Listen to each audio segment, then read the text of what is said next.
I hope it was okay. I have a feeling my age is an old guy shining right through there. I hope it is okay.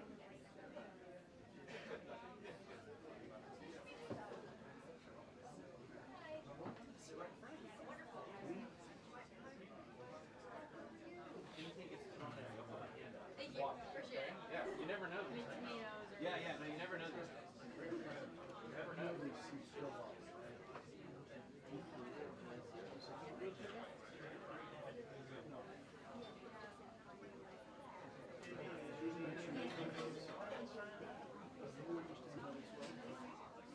He looks like he's not eating their hands.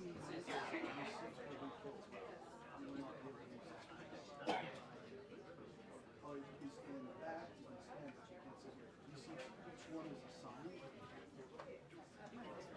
No, I just want to make sure you're okay. You can see the crowd.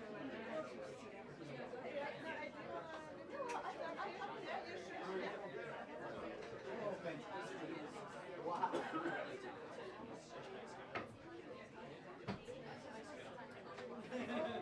John, yeah. Where's the JT? Well, what a way. Tough to beat that.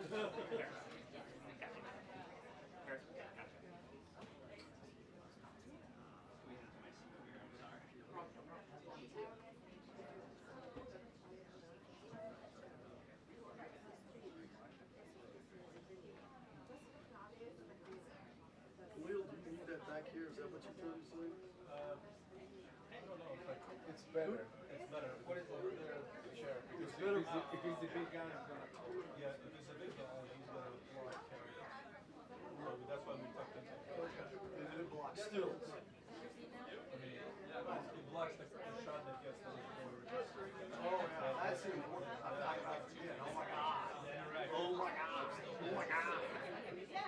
We'll see what happens when they get there. Victor over there is gonna have to set up.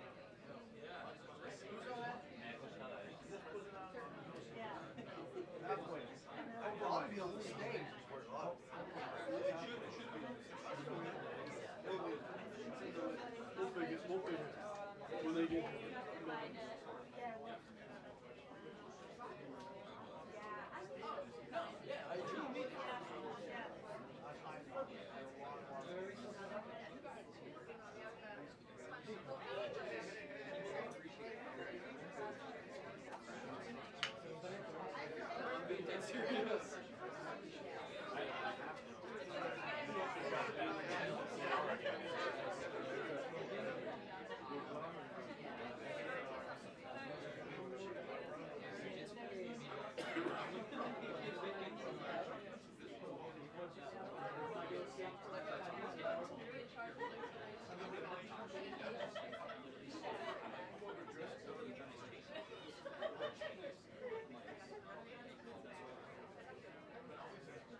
probably make my pictures in focus.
No.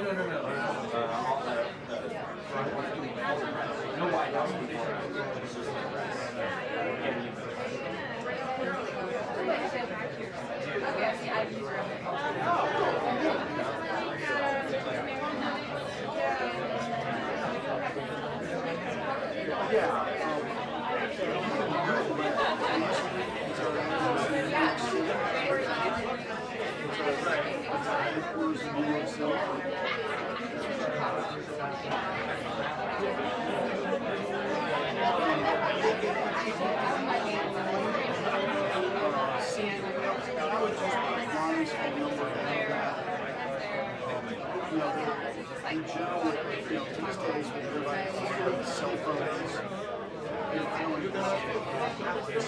Oh my God.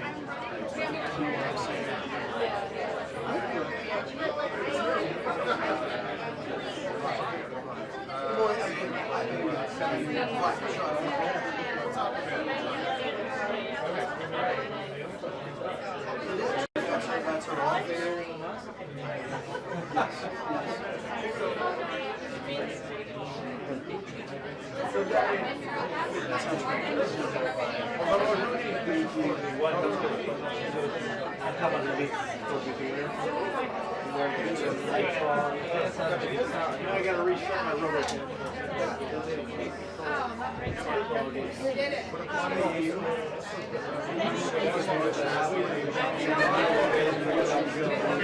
Just up against this wall here. Thank you.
Everything here helps.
Not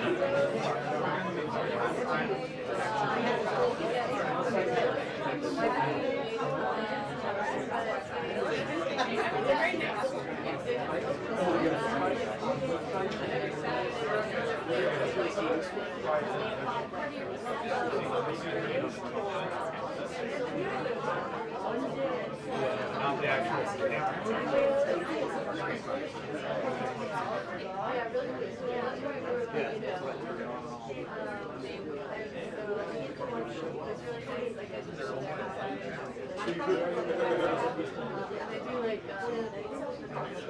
I've got to go away.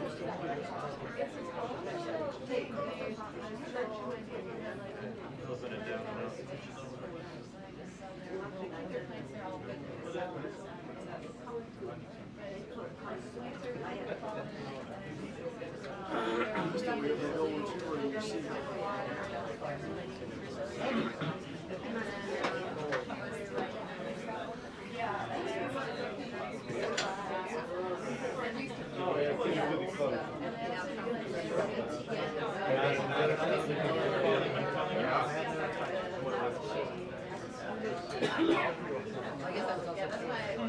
Breaking the people's things. Joey, he sabotaged all the road. Coming down. Coming down. Don't fall. Didn't count? Reactivated. Reactivated.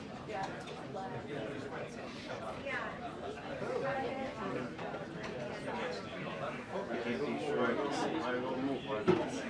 You have a front normally in front of this seat. No one's supposed to. They are putting on the box. Doing construction.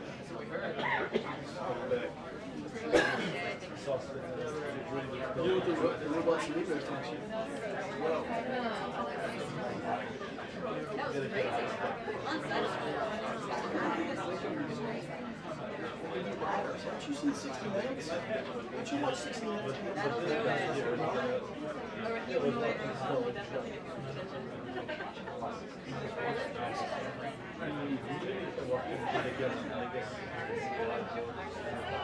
That's great. Send you a whole week of film.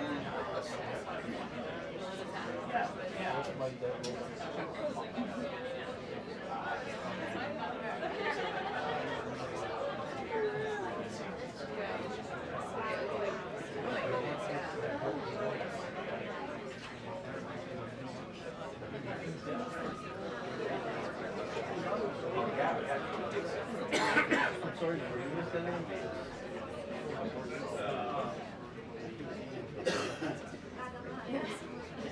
And then you know it's one more setting applications.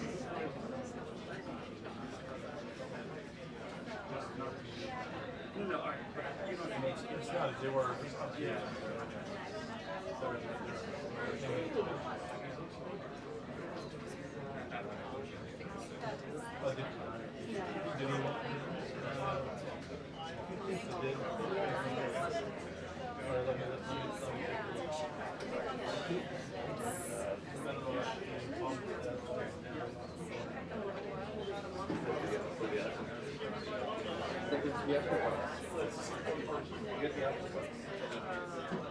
Looks like it's the looks like it's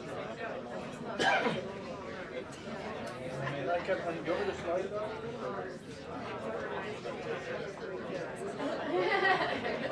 Keep it on the same way, but I just like it for the last time on the way. Sorry. Is it where are you feeding us?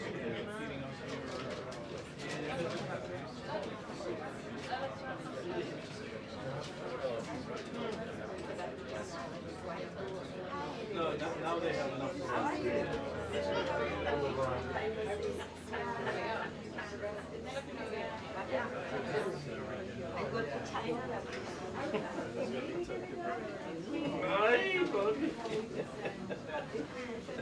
Say hello to my little.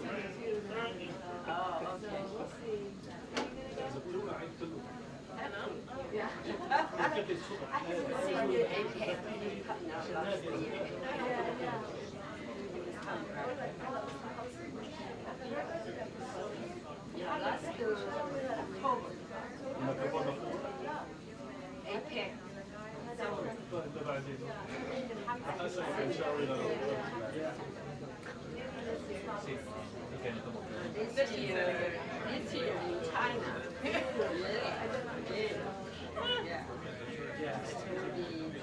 الثلاجة بجد In China,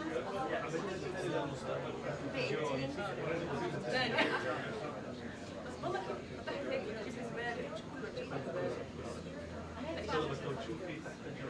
ايش كان مشروع ساينس بروجكت؟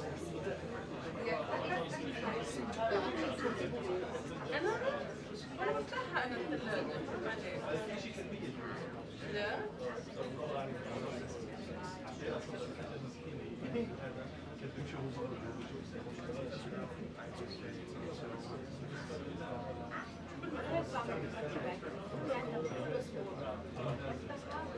صوت الزبالة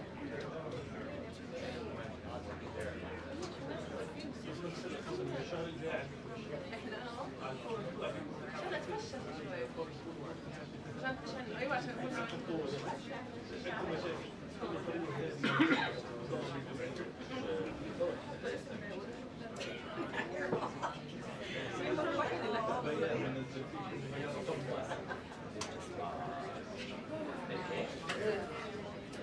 لو مرتك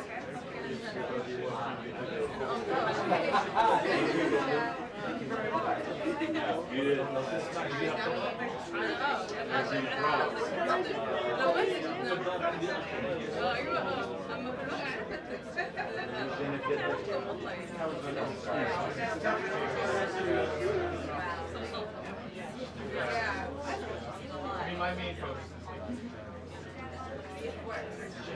It is actually.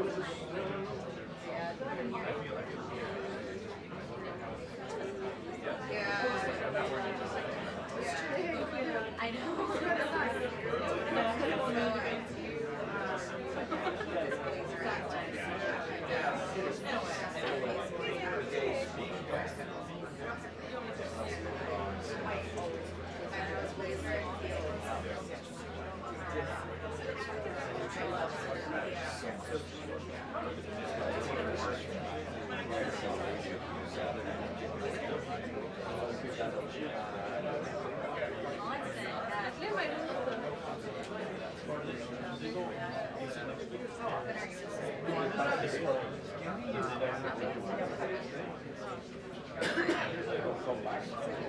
One on the other side.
أنا هيك حالي early when you bought.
Oh, really?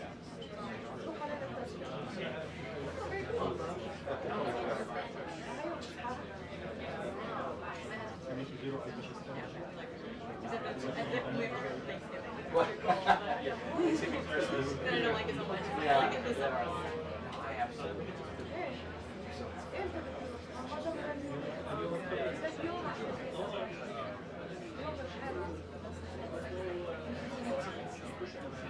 Everybody just where'd she go with what?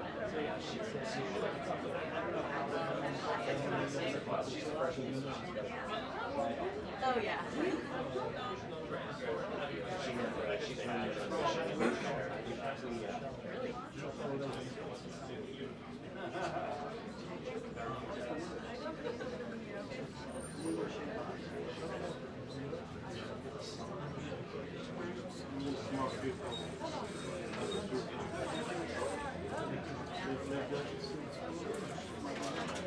Oh, that's yeah, I that's the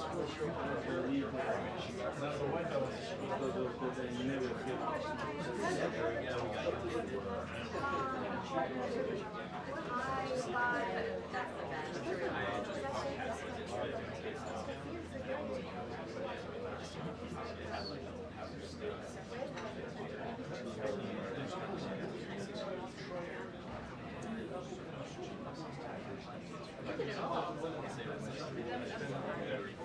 Oh, it's great. I was just in our class.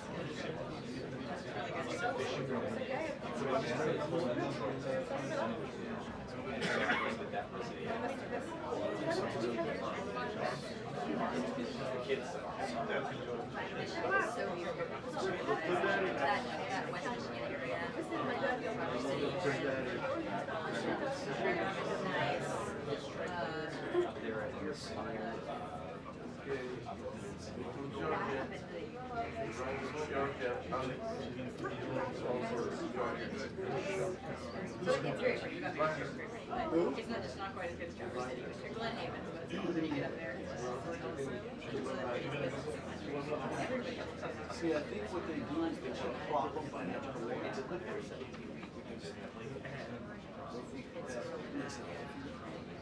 understand that you have to smell the cut grass. In the allergy season, it's probably the best spot. It is a great place.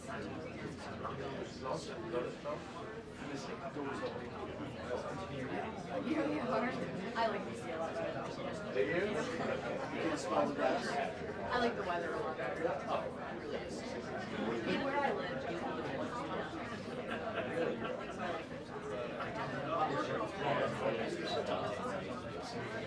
we were an hour and a half from Chick-fil-A, Trader Joe's, so it was really good to be able to go here.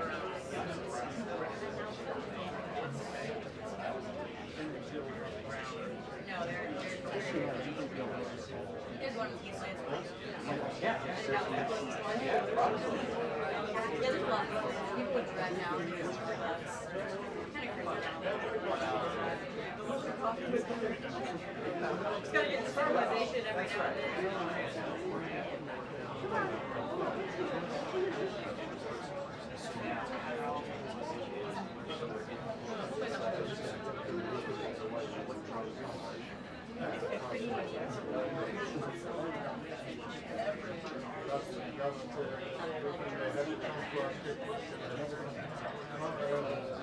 I like the size of it. So it felt big, a lot bigger than you know. Yeah. Yeah, one that seemed great to visit. So it was the only place I applied north of Virginia. I think I was really great. It was great. I have great friends from there.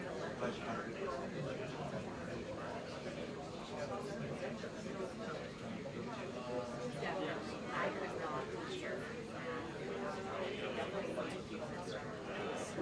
Writing from my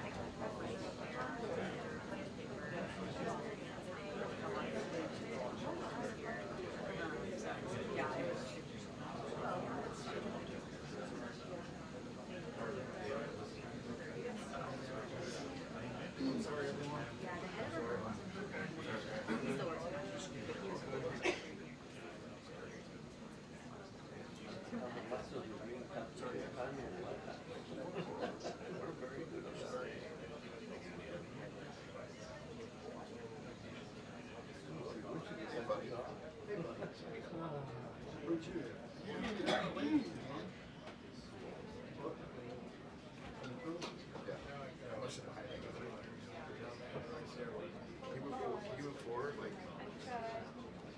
how's that? 8 inches. Wow, that's crazy. They were very different.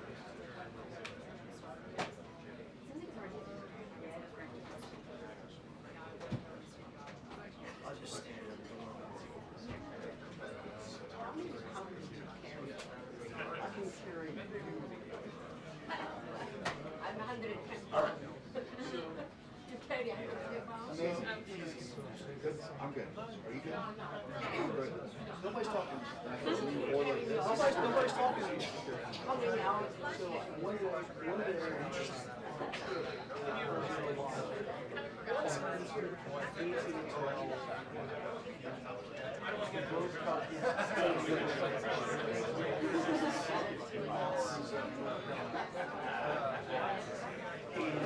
Hey, you left me alone back there with that? Dude, you should have sent her up here.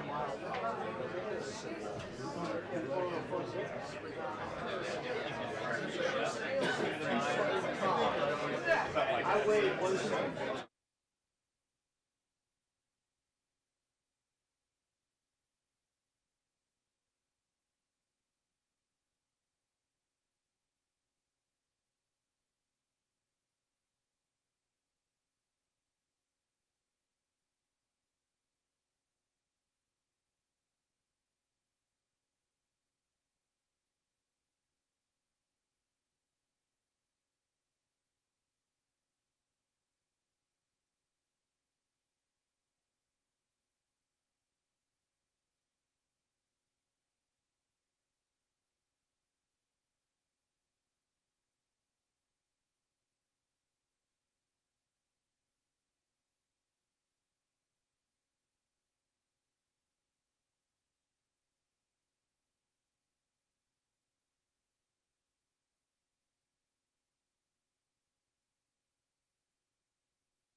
That's what I got. I am. But I mean, I wouldn't have. Yeah. What's better for you? I'll be here. That way you Like a large that had been like a bigger. But I don't yeah. Maybe and I've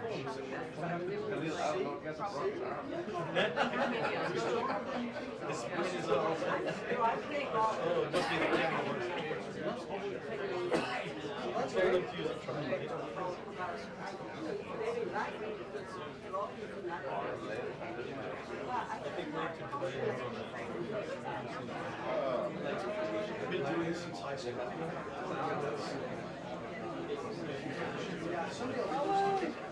oh yeah. Sometimes I've heard about it. Yeah.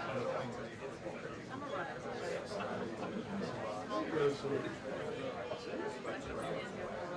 Fitness clubs. I complain. I go to Florida for Christmas.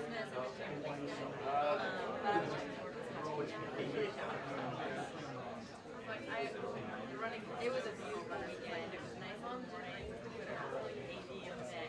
But it was race and wine. I did it quick. Oh, no.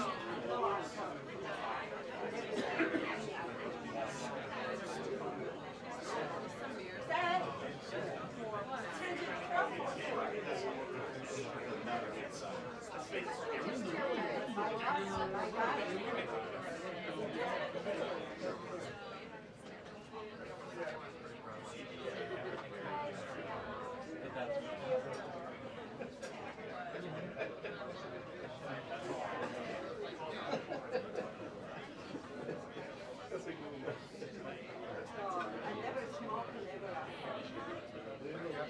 beers.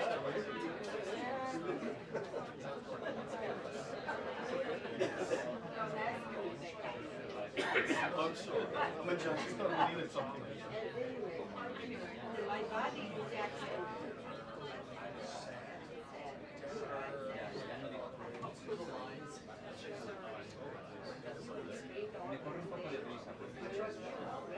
You know when I'm ready, it's my thyroid medicine. So now you're getting personal. I'm telling you, that's against HIPAA regulations. I need to be able to smell alcohol in my breath. Exactly. Somebody.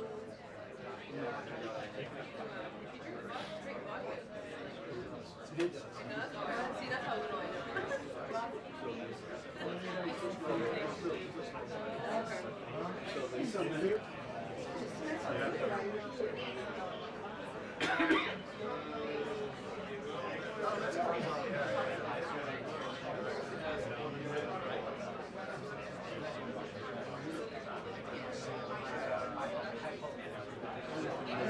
I know. That's why I get out early.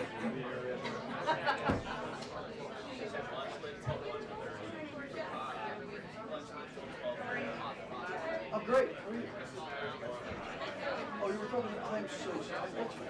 What's your claim police on there? Amy, I don't think she likes me. anymore. It's like I ever did. Whoa. There's a change.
Something like that.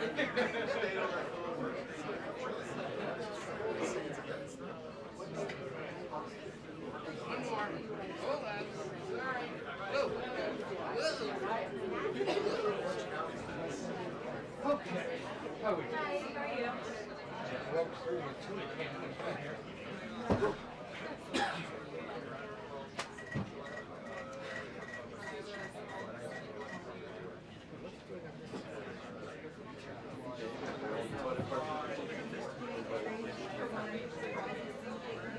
Good job, son.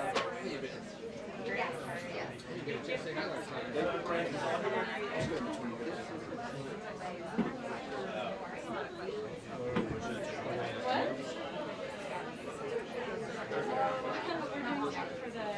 Yeah. I didn't get there till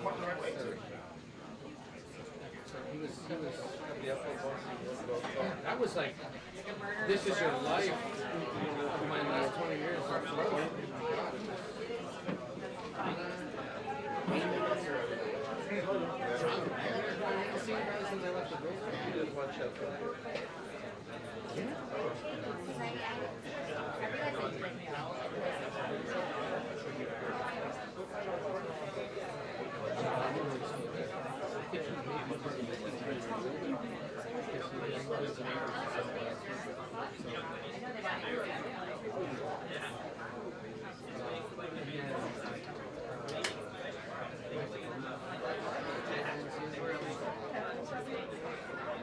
The only ones missing from the line is there.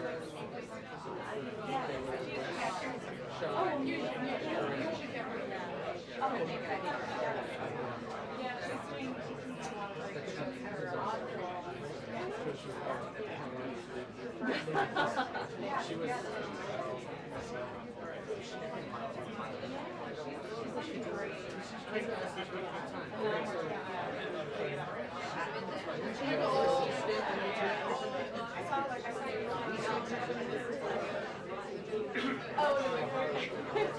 She happened already. Yeah.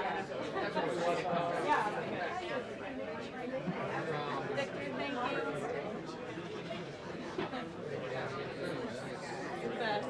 A couple more, but it's true. Thank you. Yeah. Like 4 years. Did you see what that house is? The AP guys here? It's the first one. When you go back, it's the first one there, so you can go the rest of the front of the I know. I'm just gonna post up on the riser for the weekend so I can get people. Yes. Thank you. or investigations of underground. Hello.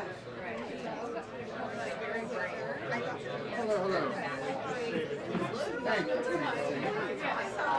This point about getting a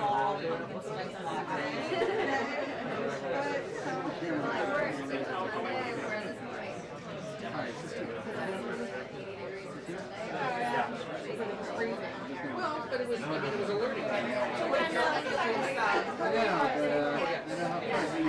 Yes, that's true. You're true for a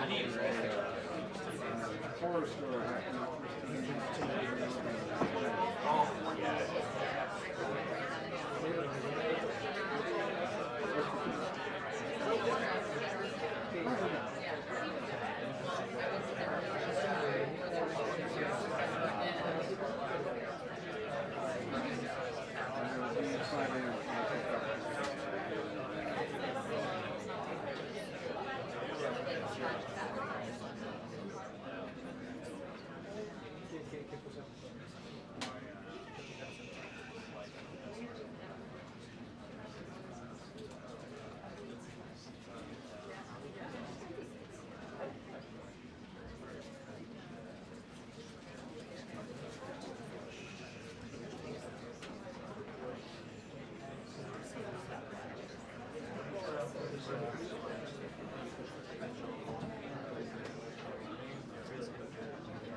no one remembers, but at the time.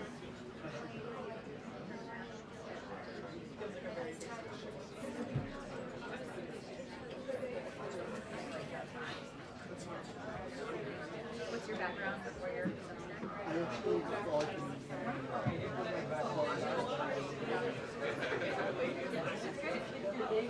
You started your continued. Well, fair enough. Okay.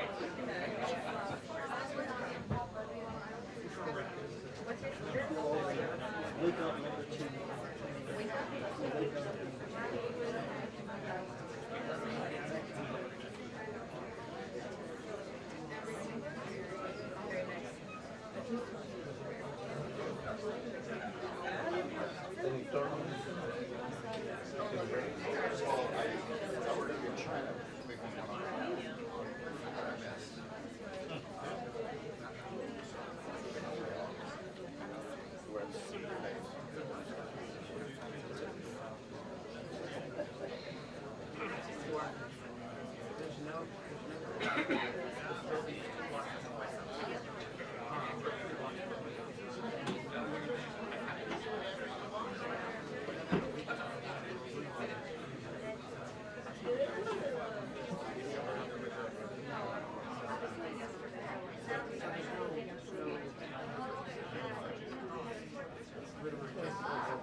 But you probably would.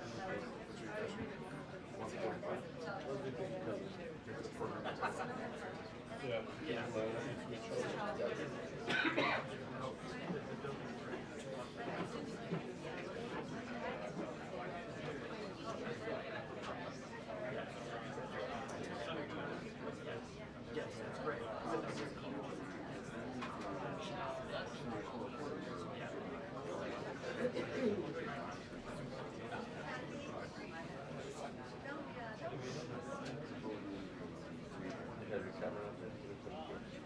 No, no, no.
Just wanted to make sure that you were good. 2 minutes. She didn't say 2 minutes or anything. That was Reuters that said 2 minutes. Reuters is What? Very You had a good. problem with me, just look. How are you? good, how are you? I'm not talking to you. How Any images, any images, you got a problem. Have a good view. It's pretty good. Pretty good. I thought you were CNN.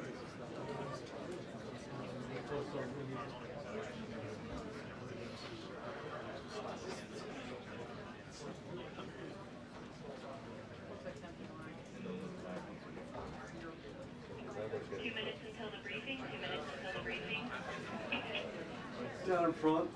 Down in front, please. Chip, are you gonna be there the whole time? Yeah, the whole time. The president asked me to do it. That's cool, right? Here are the cuts. What do you care?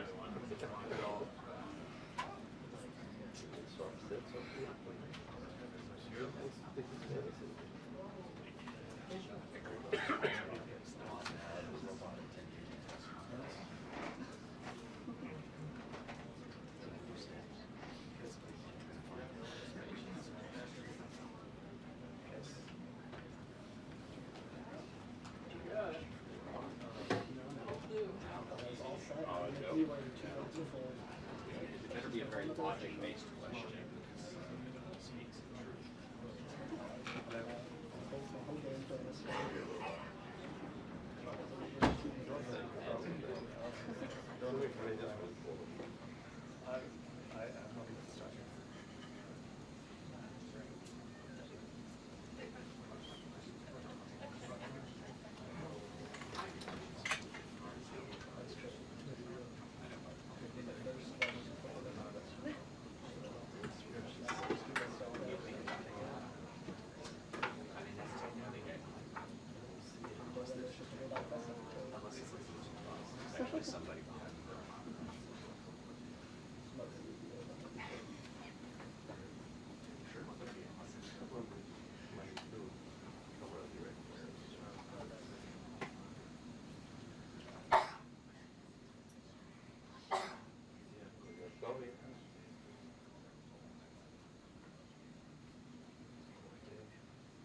Good afternoon, everybody. Good to see all of you. Thanks for coming today, as always.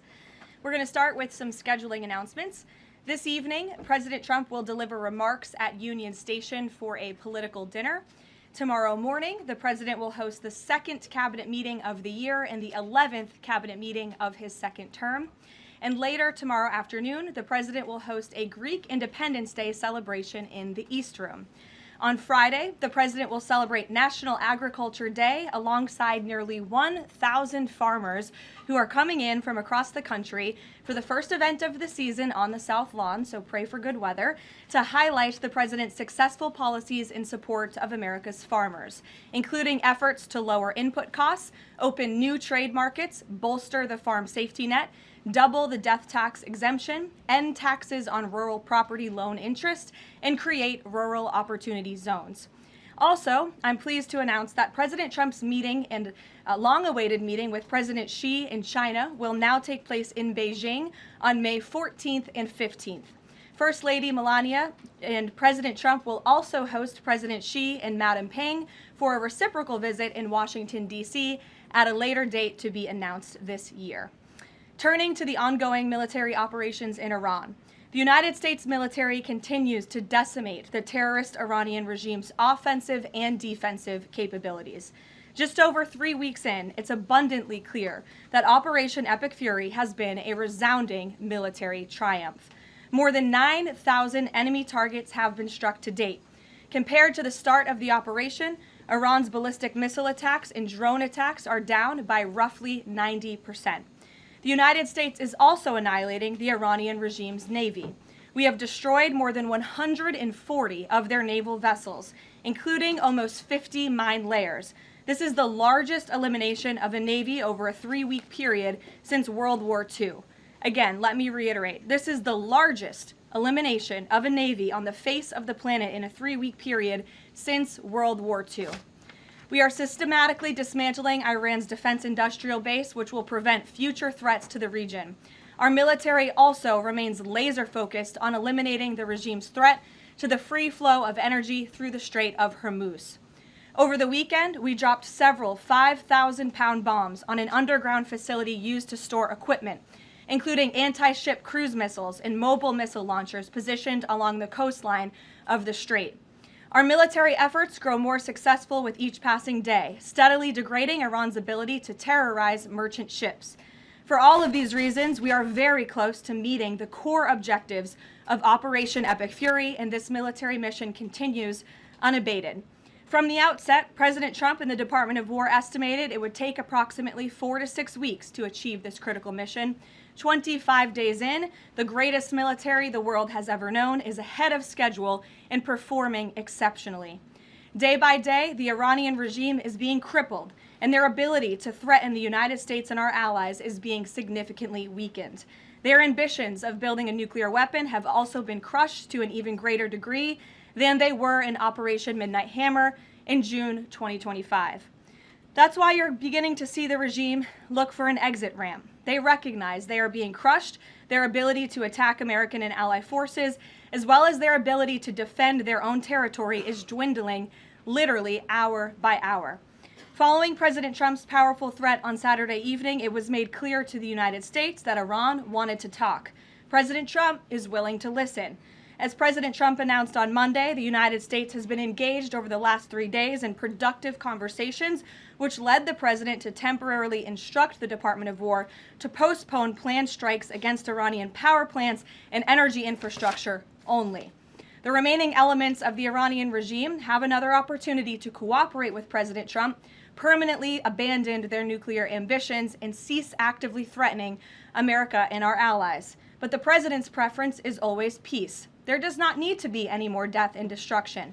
But if Iran fails to accept the reality of the current moment, if they fail to understand that they have been defeated militarily and will continue to be, President Trump will ensure they are hit harder than they have ever been hit before. President Trump does not bluff, and he is prepared to unleash hell. Iran should not miscalculate again. Their last miscalculation cost them their senior leadership, their Navy, their Air Force, and their air defense system. Any violence beyond this point will be because the Iranian regime refused to understand they have already been defeated and refused to come to a deal. Here at home, we are now on day 40 of the Democrats' shutdown of the Department of Homeland Security. Democrats in Congress are forcing American travelers to wait in hours-long lines at airports across the country, robbing TSA officers and other federal workers of their hard-earned paychecks that they use to feed their families, and causing billions of dollars in damage to our economy. A father of 3 recently told CBS News that he felt he had no other choice but to quit his job as a TSA officer and find other work as the Democrats' shutdown of DHS continues. This is the quote from the father, and I encourage everyone to listen. "I think the hardest thing is seeing the struggle that my wife was going through and not trying to bring more stress to her," the father of 3 said, "but seeing her cry every night, how am I going to feed my family? How am I going to survive?" For the Democrats in Congress, the cruelty of this shutdown is the point. Nearly 500 TSA officers have quit since the Democrat shutdown began. President Trump, to alleviate this pressure, made the decision to send some of our amazing ICE agents to help alleviate that stress and address the long wait times. And for all of the critics of this solution a few days ago when it was proposed by the president, it is yielding results. Wait times have improved since ICE arrived, and they are doing everything in their power to help their fellow federal service members. But it's important to take a step back and remember, why is this even happening in the first place? For nearly 6 weeks, Democrats in Congress have kept DHS shut down because they care more about illegal aliens than American citizens. You have Democrat elected representatives in states across the country who are willing to inflict massive pain on their own constituents to fight for illegal aliens who broke our nation's laws to come here. In recent days, we saw the deadly consequence of this deranged policy of Democrat open borders and an illegal alien-first agenda. A beautiful 18-year-old girl, Sheridan Gorman, she was shot and killed in Chicago last Thursday morning while walking in a park with friends. The suspect in custody for murdering her is a Venezuelan illegal alien who was caught and released at the border by the Biden administration in May of 2023. Why would the Biden administration catch and release a Venezuelan illegal alien? That is not happening anymore under this president. But there are still tens of thousands, if not millions, of these illegal aliens in our country who seek to do harm to innocent Americans, like this beautiful young woman whose family will now never be the same because of her death. To make matters even worse, this monster was also released from local custody again after a shoplifting arrest, where? In the sanctuary city of Chicago in June of 2023. Again, another innocent American citizen had her life stolen from her because Democrats embrace reckless open border policies and reckless sanctuary city policies which put criminals back into American communities. How many more Americans have to die before the Democrats end this madness? President Trump's position is very clear. He wants the federal government opened, he wants the Department of Homeland Security funded, and he wants the Democrat shutdown to end immediately. The president will also continue to call on Democrat leaders in sanctuary cities and states like J.B. Pritzker, where this young, beautiful girl was murdered, to cooperate with ICE and stop releasing illegal alien criminals into American neighborhoods. It is for the safety of every American citizen, including all of the people in this room. With that, I will take your questions, and here in our new media seat today, we have Gabe Fleischer. Thanks, Karoline. Thanks, Gabe, for being here. Thank you. I have 2 questions for you. First, if the war in Iran continues past this current round of peace talks, and with thousands of troops on their way to the Middle East, is there a point, either a number of ground troops or a number of days, at which the president will consider seeking authorization from Congress? Well, as you know right now, that formal authorization from Congress is not necessary because we're currently in major combat operations in Iran. The Department of War and the President, as I said, estimated about a 4 to 6 week timeline for the full completion of these military combat operations. We're again on day 25 today. And as a courtesy, nevertheless, the administration did notify Congress, the Gang of Eight, ahead of the launch of the operation 25 days ago. And we've also had our top national security officials go to Capitol Hill to brief lawmakers, again, out of courtesy and out of respect for them. So at this moment, it's unnecessary, but of course, the President and this administration will always abide by the law. Gabe. Or do you have a follow-up? Yes, Sure, go ahead. Second question. Just in my reporting, speak a lot to young voters, many of whom voted for President Trump for the first time in 2024, hoping to have no more wars and to have lower prices. Now, with the war taking place and with gas prices going up, curious what President Trump's message would be to those voters who kind of swung into his coalition in 2024, but maybe don't feel the administration's going as they had expected. President Trump is doing this for you. He's doing this for young people so that we are no longer threatened by a rogue terrorist regime in the Middle East that seeks to kill the brave men and women who serve in our country in the Middle East, many of them young people themselves, young men and women who serve this country honorably in uniform and have been threatened, killed, and maimed by the rogue Iranian terrorist regime for 47 years. President Trump finally had the courage to step up and do what's right by our national security, our homeland security. As for the temporary short-term fluctuation in gas prices, the president has said once these combat operations are over, this administration is going to continue to unleash American energy dominance. We're continuing to do that every day, and we're going to see prices at the pump go back down, just as we have over the past year because of this president. And don't think for 1 second if the Democrats had their way, gas prices would be, as they were under the previous administration, the Biden administration, record highs. This president is keeping them as low as he can during this short-term combat operation, and they're going to go right back down when this is over. Gabe. Thank you, Karoline. Just within the past few hours, Iranian state TV has said that Iran has rejected the U.S.'s 15-point plan to end the war. What's the White House's response to that, and have these talks hit a dead end? They have not. Talks continue. They are productive, as the president said on Monday, and they continue to be. However, I saw a 15-point plan that was floated in the media. I would caution reporters in this room from reporting about speculative points or speculative plans from anonymous sources. The White House never confirmed that full plan. There are elements of truth to it, but some of the stories I read were not entirely factual. So I am not going to negotiate on behalf of the president here at the podium. What I will tell you is these talks are ongoing. We're not going to get into the nitty-gritty details that have been exchanged between the United States and Iran at this time. Well, yesterday the president mentioned a very big present that the Iranians had given the U.S. He wouldn't go into detail, but was it that ship that was carrying 2 million barrels of oil that made it through the state of Hormuz? I'll let the president speak on that at the appropriate time. And then finally, Karoline, today Iraq's government reportedly is planning to lodge a protest with the U.S. According to the Wall Street Journal. There was an attack in Iraq that hit a military clinic, killing 7 soldiers reportedly. What's the U.S.'s response to that? Was the U.S. responsible for that attack? I'll have to check in with the Pentagon on that, and we'll get you an answer. Thank you, Karoline. Too, if I may. Speaker Johnson today described the conflict as wrapping up, but the 82nd Airborne Division, they're typically deployed at the beginning of conflicts. So does the White House consider this conflict as wrapping up, or is it changing shape? As I said at the beginning of my remarks, we are meeting our goals of Operation Epic Fury expeditiously. The president likes to maintain options at his disposal. It's the Pentagon's job to provide those options to the Commander-in-Chief. For any specifics on troop deployments, though, I would point you to the Pentagon. And today, Philadelphia District Attorney Larry Krasner reiterated threats to potentially arrest ICE agents that were sent in to assist with these historically long TSA lines. He said, quote, "The president cannot pardon you." Has the president seen Krasner's comments? Does he have any response? The president cannot pardon you for what? He's talking to the ICE agents who are handing out water bottles and are helping people move through lines at airports. It's a disgraceful comment.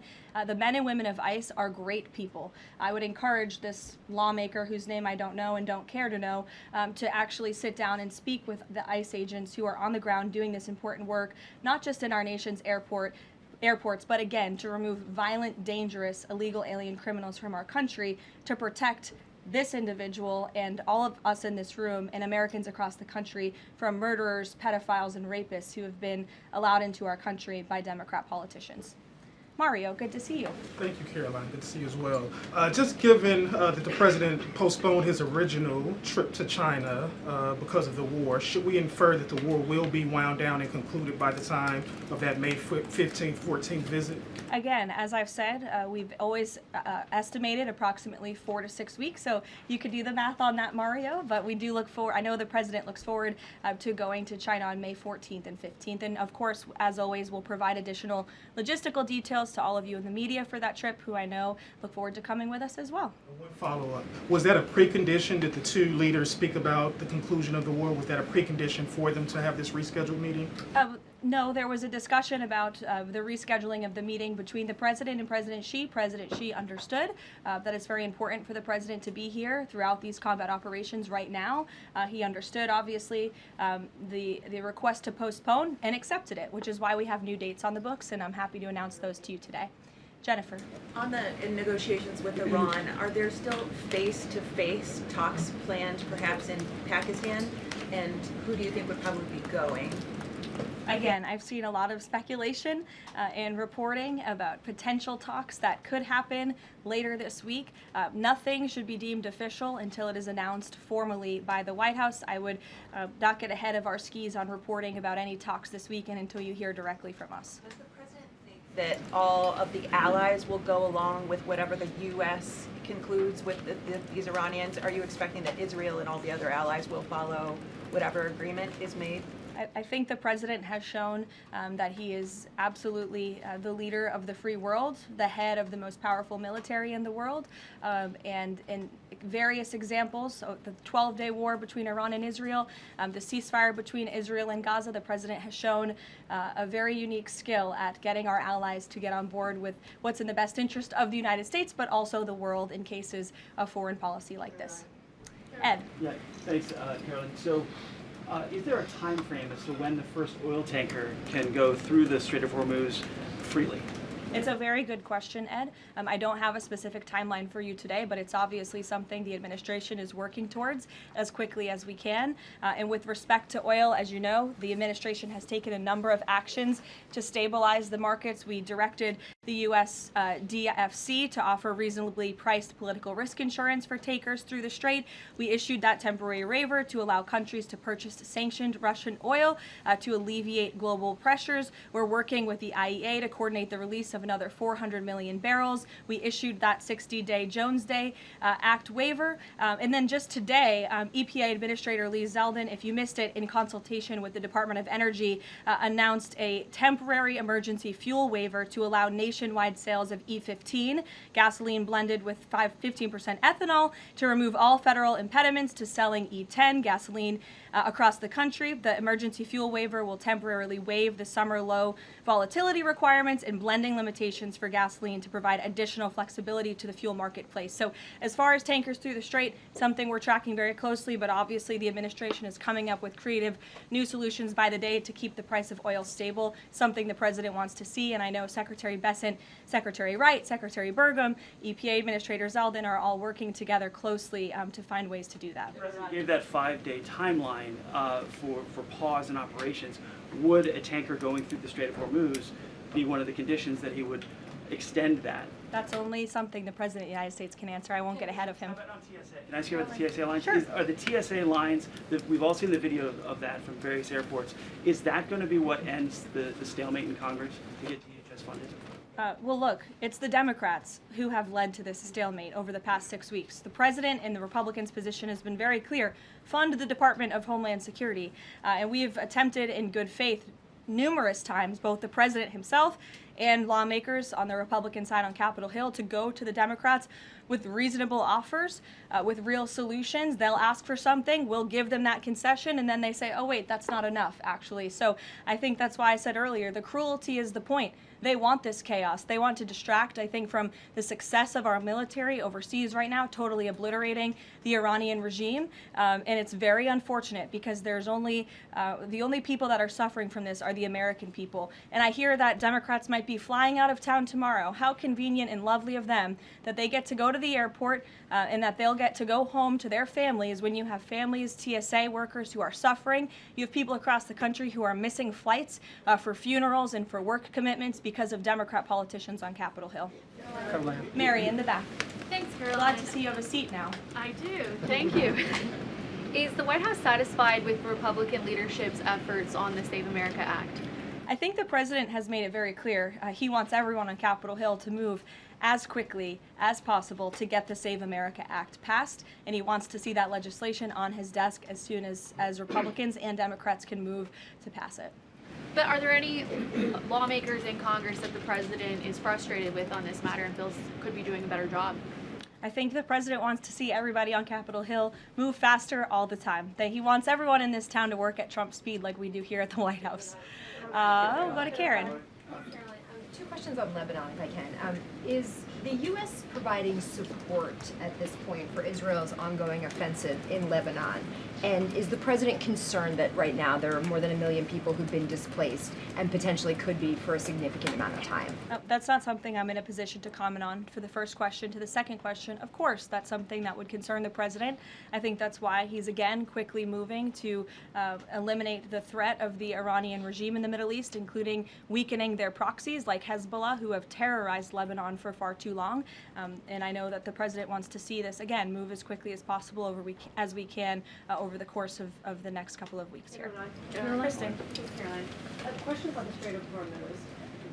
If these negotiations are not successful, is the only option to reopen the strait in boots on the ground, given that all of our allies have essentially said that they are unable or unwilling to help? Look, that's a hypothetical question. It's a hypothetical question. It's also a decision that would have to be made by the commander-in-chief, and I'm not going to get ahead of him. And in addition to that, when it comes to the Vice President, J.D. Vance, what has changed that has made him more of an active participant in these negotiations with Iran? I don't think anything has changed. The Vice President has always been a key member, the President's right-hand man, and a key member of the President's national security team. He's been part of these discussions throughout this entire course of the administration with respect, again, to the 12-day war that the President and his national security team negotiated a solution to, with respect to the ceasefire between Israel and Gaza and the release of the hostages, which there was a lot of criticism that couldn't get done, and it did. The Vice President has been by the President's side every step of the way, and any reporting otherwise is just completely false. I see him in the room. Again, the President seeks his counsel on all matters, both foreign and domestic. Can you just tell us who exactly the U.S. is negotiating with in Iran, and why the U.S. and this administration trusts that person? Again, as I said to Gabe's question earlier, we're not going to get into the details of these negotiations and conversations that continue to take place, as of course you can imagine. They are very sensitive diplomatic discussions. And I would reiterate, I do recall giving all of you the same answer when we were negotiating the ceasefire between Israel and Gaza. Gave you the same answer throughout the 12-day war between Iran and Israel. Gave you the same answer with respect to many of the other global conflicts that this administration has negotiated solutions to. President Trump is going to give his diplomats the freedom that they need to have these sensitive diplomatic discussions without negotiating and litigating them through the news media. Fran. Caroline, just to follow up though, because you said that some of the information that's been out there about the 15-point plan is inaccurate, can you say what is accurate with respect to ballistic missiles, the nuclear ambitions, and the Strait of Hormuz, which are things that the president has laid out that he wants to see a couple times in the past? Look, if you've heard it from the President of the United States, obviously it's true, as well as the objectives of Operation Epic Fury. We've said repeatedly, I've said them from this podium, the Pentagon has reiterated them. That's why we've taken military action to achieve them. So of course, those are goals that we want to see, but this full 15-point plan that's been floating around in many of your outlets, there's a lot of misinformation to that as well. And again, I would caution you from taking things from anonymous sources rather than verifying them directly with the White House. Christian. Thanks, Caroline. 2 on Iran. First, would the president consider loosening asylum restrictions for Iranians trying to flee the country right now? Again, that's a question for the president. I won't get ahead of him on that. I haven't talked to him about that. Okay. And then secondly, you mentioned at the top that Iran would be hit harder than they have been to this point if they don't recognize the fact that they're losing this war. Could those strikes happen before this 5-day negotiating window closes if the president doesn't think they're negotiating in good faith? You're asking me to tell you if the commander-in-chief would authorize very strong strikes against the Iranian regime. That's not something I would ever reveal from this podium, true or not.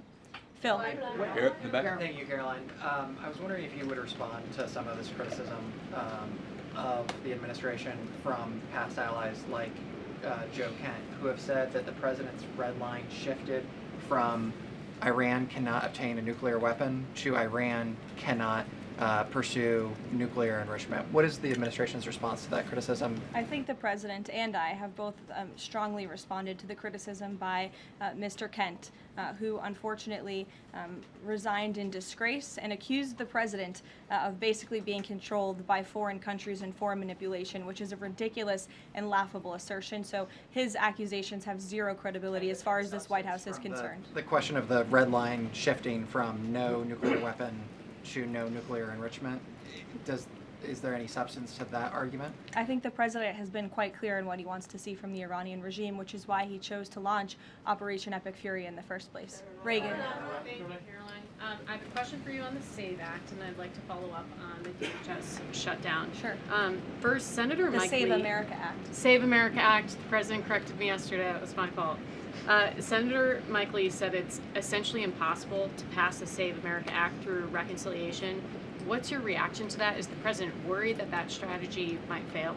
I think he's willing to try all strategies. I spoke with him about this yesterday, and he said if we can make it work through reconciliation, let's absolutely do that. These, again, are common sense policies that are backed by the vast majority of voters across this country. The only people in this country who don't support them are politicians on Capitol Hill, and you all should ask them why they don't want voter ID, why they don't want proof of citizenship to vote in our nation's elections.